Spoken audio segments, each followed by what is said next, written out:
people can stick in their heart for life. Be careful. Now, anger ultimately leads to violence. And I think this is the worst outlet of anger. It's when it comes down to murder and killing. I think of recently here in the Philippines, the Ampatuan clan. And what happened with that clan? And, one clan is ruling and they're the mayor, and they hear this other clan is going to run for mayor. And so because of their jealousy and they don't want anybody to have the power, they decide to go out and mass murder 57 people, mostly women, 30 journalists. It's terrible what evil anger can do. Look at Saul. He is raving out of his mind now. Look at what Saul is going to do. Verse 17. And the king said to the guards who were attending him, "Turn around and put the priests of the Lord to death." He's wanting to kill the priests of the Lord, because their hand was also with David, and because they knew that he was fleeing and did not reveal it to me. But the servants of the king were not willing to put forth their hands to attack the priests. Everybody else can see that Saul he's just nuts. He's going crazy with this anger and this bitterness. Verse 18. Then the king said to Doeg, "You turn around and attack the priests." And Doeg the Edomite turned around and attacked the priests. He killed that day 85 men who wore the linen ephod. He killed 85 people. This bitterness is defiling, it's spreading, it's moving, going around. The devil is really using this guy. And not only that wasn't good enough. He still had more rage. He went to the city of Nob, the city where the priests live. And what did he do? He killed the men, the women, the children, the infants, and even all the animals. The depths that anger can take us, we need to stop it before it goes too far. Today I know many of us, like I say, you may have been carried anger. You may have been treated in ways that are unjust. But if you let anger harbor in your heart, it's going to destroy you more than anybody else. Listen to this. Anger is probably responsible for 95% of psychological depressions. If you hold on to your anger too long, you can go into a depression. And I think Saul has been depressed. He is no longer in his right mind. He is making bad decisions. And as a matter of fact, you shouldn't make decisions when you're very angry. You should cool down first. Get a level head before you make any major decisions and before you start speaking. Because you might say some words that you really wish you could take back. How many of you in a fit of anger have said things to people that you wish you could pull back? I think many of us. Many of us. Anger ultimately leads to self-destruction. Saul is now making bad decisions. He's going to go out and fight an army that is far, far beyond his capability. They outnumber him by a lot. Listen to what happens. Verse 3, the battle went heavily against Saul, and the archers hit him, and he was badly wounded. But what did he do when he got wounded? He decided to commit suicide. It says he fell on his own sword. The ultimate end of this kind of anger is self-destruction. And that day, all of his sons were killed as well. He made some very, very bad decisions. You know, there's only one antidote to anger. And it's called forgiveness. But first, let's take a look at the downward spiral of Saul's anger. We have to be very careful. First off, it started off with what? Jealousy, right? Jealousy. Now, are any of you jealous of people right now? Is there something going on in your workplace? Maybe there's a new employee and he's rising up very quickly and there's some jealousy in your heart. Be careful. Because jealousy can turn into anger. Anger can turn to bitterness. And when you hold on to that anger and bitterness, this is the point at which Satan can get a foothold in your life. You don't want this. Manipulation. Maybe, are you here? Are you starting to manipulate other people to get at your enemy? It can cause broken relationships and ultimately vengeance and violence. Where are you on that spiral? I hope you're not very far. Nip it out at the bud before it gets that far. You know, I heard of a family here in the Philippines a number of years ago. The two families. And this happened at a time when the father died and he left his inheritance. And there was these two sisters. He left a little bit more land to one sister than the other sister. The other one got so angry and jealous, she told her husband, we are never going to talk to them again. We will never be around them anymore. Until death do we part. We're going to hate them. The sad thing is they lived across the street from one another. Right? So day in, day out, these two sisters, their husbands, they don't talk to each other. They have children. And then they teach the children to hate them. Don't talk to them. Don't call them auntie. Don't call them uncle. 3 generations go by. And they still hate one another. I think it got to the point they don't even know why they hate each other anymore. Be careful with jealousy and bitterness. We have to choose to forgive. This is the only solution to anger.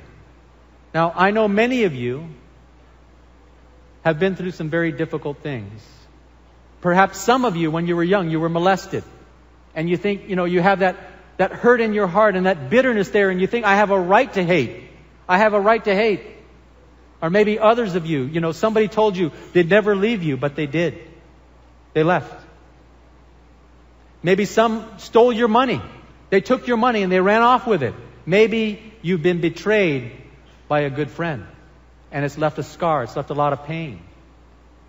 But I tell you, you can't hold on to these things. It's going to destroy you. You need to let it go.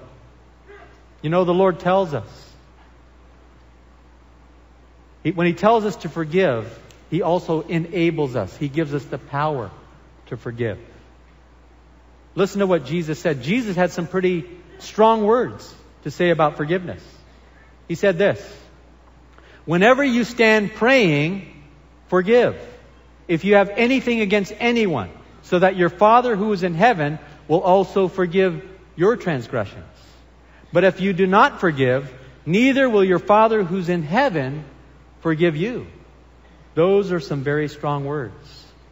Think about what Jesus went through.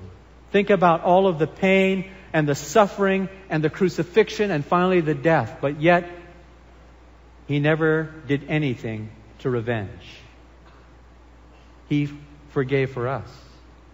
He forgave them. He said, Father, forgive them, for they know not what they do. The only path to give you freedom in your life is going to be for you to forgive. To let it go. To not hold on to it. Many times in our mind, there's like 2 compartments. The first compartment, you have all of the anger and the bitterness and the pain and all of those memories there. The second file in your mind is the one that's full of God's grace and His love and His forgiveness. You know what you got to do? You got to delete the first one. Delete it. Give it up. Turn it over to the Lord and save the second one. Save the second one. Remember what Christ has done for you and forgive. It will set you free. Have you ever heard of this woman, Corrie ten Boom? Corrie ten Boom is my hero. She and her family lived in Europe during the time of the Nazis, when Hitler was annihilating millions of Jewish people, killing millions of people. Corrie, her father, her sister, her brother were all Christians. And they decided, we have to do something to save these people's lives. They are the chosen people of God. We are going to save as many as we can. So they built a little room inside their house with a false wall on it. And when they would find Jews, they would take them in and hide them and feed them and take care of them so that Hitler didn't murder them. This went on for a number of years and they saved many lives. But finally, the Nazis discovered them. They found out what they were doing. They raided the house and they took her father and all of them and put them into concentration camps. These concentration camps were so difficult and so vile and so hard that her father died in 10 days. Her father died. And then she and her sister were put in a very, one of the worst concentration camps there in Europe. While they were there, it was just so packed with people. There was fleas, there was bugs. They forced them to work until they couldn't move anymore every day. If you didn't work, they'd hit you with the back of the gun.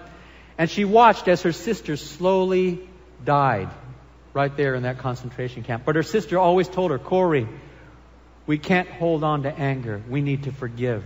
Even these guards that have been so cruel, we need to forgive them. One day when you get out of here, you need to tell the rest of the people about forgiveness. The war ended.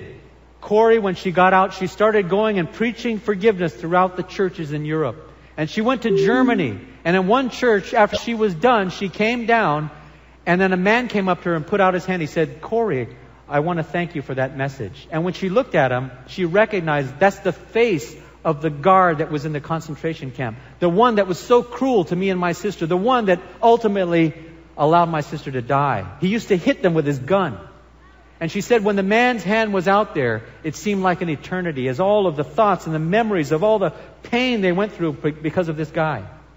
But in faith, she reached up her hand and she took his hand and she said the Lord flooded her heart with love and forgiveness.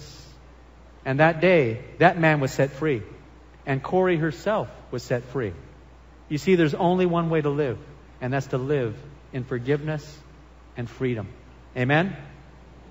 We need to let it go. Don't hold on to it. Don't hold on to bitterness. No matter what has happened to you, God will enable you. He will give you the power and the strength to forgive. I don't think we can humanly do it, but God can do it through us. How do we deal with this bitterness? Let me tell you a few ways. Number one, we need to recognize the root of our anger. Remember in Hebrews 12:15, it talked about that root of bitterness. So identify it. Identify what it is. Recognize it. If it's jealousy, if it's bitterness, whatever it is, identify it right off the bat and stop it before it starts to grow. Recognize it. Acknowledge it. Okay? 2, confess your anger to God. We can go to God then and say, "God, this person has done this to me." We can tell him how we feel, but then we need to surrender it to him. Proverbs 16:7 says that when a man's ways are pleasing to the Lord, he makes even his enemies to be at peace with him. When you please the Lord,